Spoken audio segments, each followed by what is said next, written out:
Saudações aos amigos que nos assistem. Estamos reunidos aqui hoje em um tipo de reunião de AA muito especial que foi idealizada por meus amigos em nossa sede. E a ideia é falarmos sobre a tradição de AA.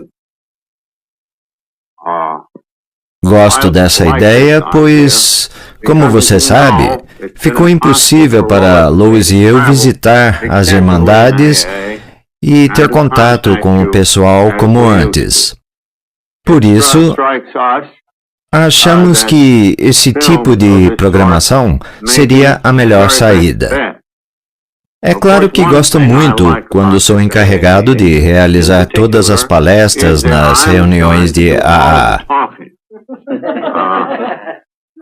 Ainda tenho alguns vestígios de ego. E por falar em ego, isso tem muito a ver com a criação das tradições de AA, em primeiro lugar. Como todo AA sabe, sempre seremos assombrados por forças ameaçadoras internas e, certamente, no mundo de grandes perigos onde vivemos hoje, por forças ameaçadoras externas. Este é o principal problema. O principal problema de um AA é, primeiro, como sobreviver e, depois, como crescer e prosperar material e espiritualmente nos próximos anos. Como praticamente todos os ouvintes sabem, as tradições são a aplicação dos 12 passos de AA. O espírito desses passos para os problemas práticos de viver e trabalhar juntos como uma sociedade harmoniosa de direito. Relacionarmos-nos com essas forças, que tantas vezes são ignoradas, é uma questão diferente dos problemas de dinheiro, problemas de poder, nosso prestígio e administração dos nossos bens, etc. Ao examinar a lista de condições, honestamente, fico pasmo com as escolhas aparentemente bem-sucedidas, ou princípios que criamos. Vale a pena lembrá-los que os 12 passos para a recuperação de AA, lançados pela primeira vez em 1939 em O Grande Livro, ainda são extremamente úteis e temos servido extremamente bem. As tradições que foram publicadas em 1946 ainda nos servem muito bem. E, embora haja muita margem para a interpretação desses princípios e as aplicações sejam inúmeras, a base sólida de cada uma delas ainda permanece como foi originalmente escrita.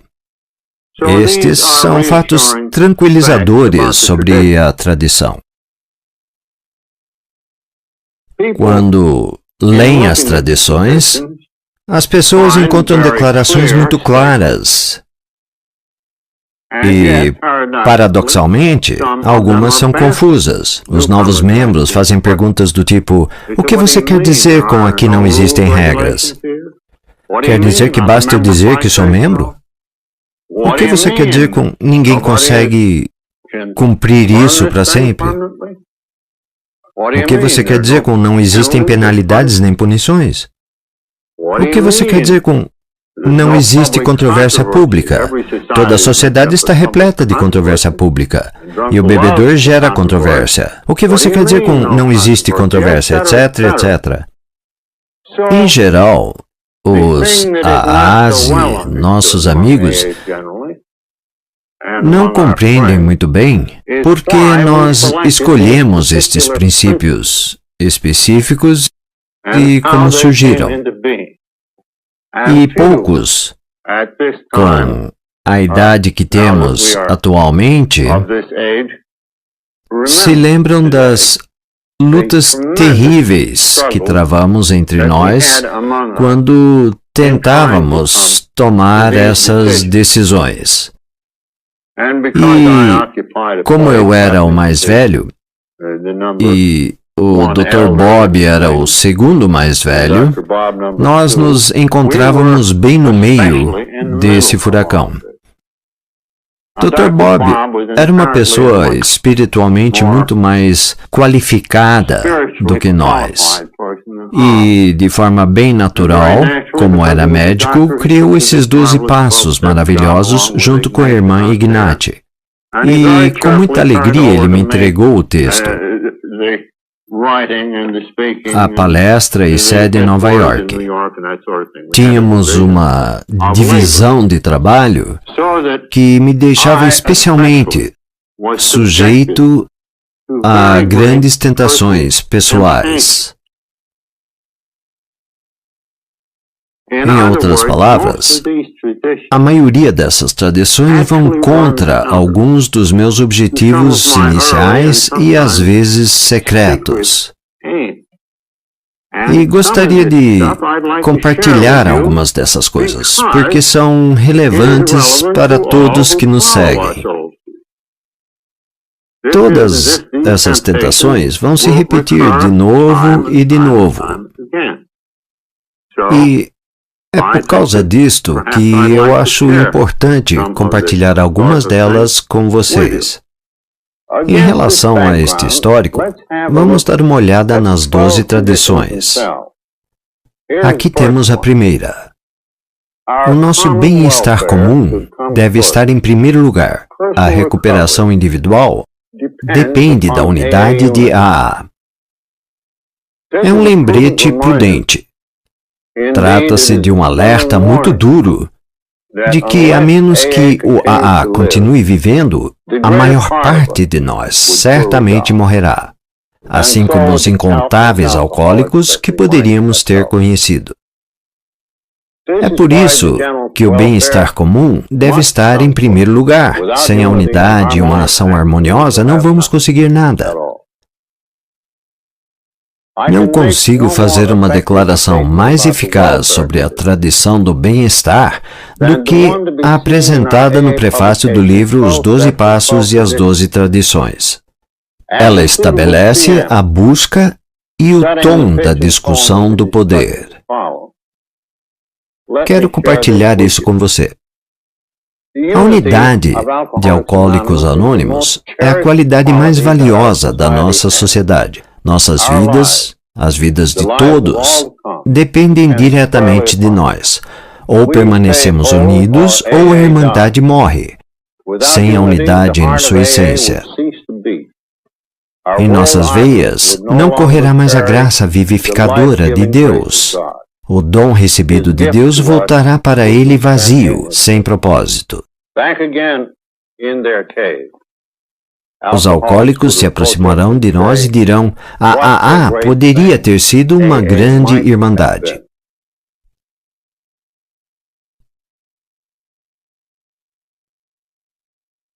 Todo membro de AA sabe que precisa cumprir os princípios da recuperação. Sua vida depende da obediência e de um princípio espiritual. Se ele se desviar para muito longe, a penalidade será certa e mortal. Ele adoecerá e, por fim, morrerá. Ele prossegue porque deve fazê-lo. Mas mais tarde, descobre um modo de vida que realmente quer viver. Além disso, ele se descobre incapaz de manter esse dom inestimável se não oferecê-lo. Nem ele, nem ninguém consegue sobreviver a menos que as mensagens de AA sejam internalizadas. Ao se formar um grupo com os 12 passos, outra descoberta é feita. A de que a maioria dos indivíduos não consegue se recuperar a menos que haja um grupo. O indivíduo percebe que é uma pequena parte do grande todo e que nenhum sacrifício pessoal é tão grande para a preservação dessa irmandade.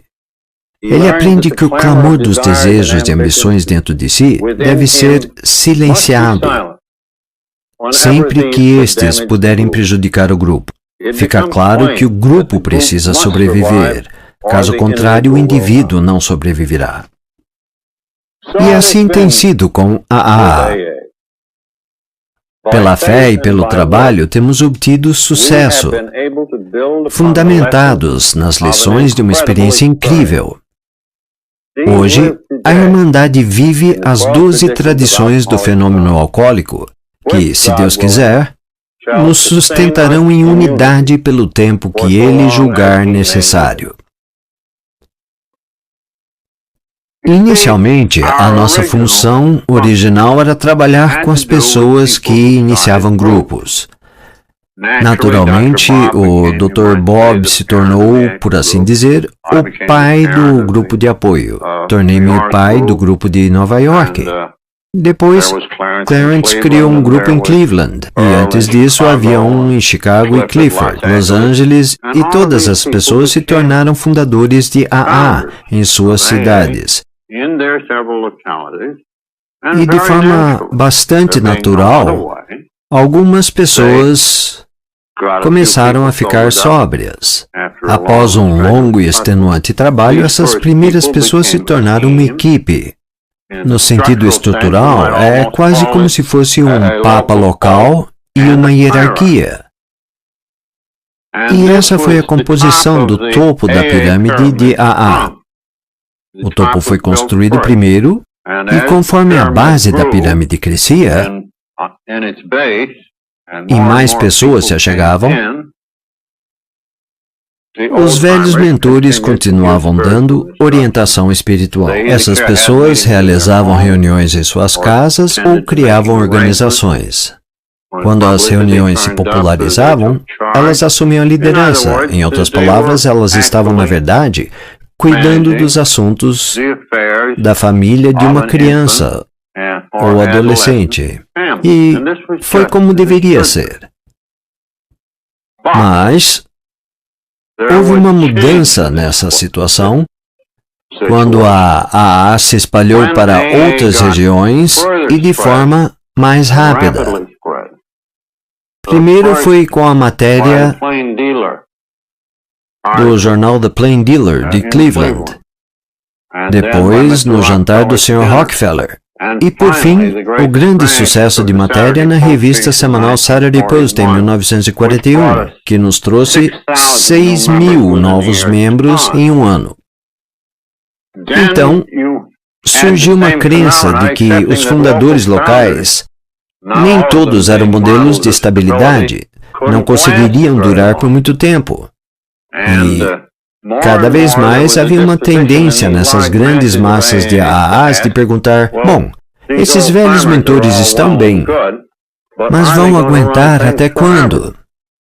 Essa pressão foi muito desconcertante para Dr. Bob, para mim e principalmente para alguns daqueles velhos mentores, pois éramos os dois personagens principais dessa história. Parecia que tínhamos a qualidade de durar mais que os outros. Na verdade, eu só me aposentei 2 anos atrás e o mesmo aconteceu com o Dr. Bob, mas de qualquer forma, era basicamente isto o que acontecia. Então começamos a desenvolver um grupo que dizia que nós, os velhos mentores, deveríamos ficar de fora. E aqueles entre nós, de quem eles gostavam e respeitavam, continuariam sendo consultados. E aqueles entre nós que ainda eram, vamos dizer, pessoas não desenvolvidas, seriam descartados. Bem, essa nova dinâmica, inserida no topo da pirâmide de serviço de cada grupo, que, por sua vez, tinha uma grande rotatividade de servidores, fez com que qualquer um tivesse muito poder. Era chamado de comitê rotativo, e no âmbito do grupo estava tudo certo, e era fácil para os grupos conhecer todos, nomear o grupo bem-sucedido que agia exatamente no formato de uma reunião de assembleia.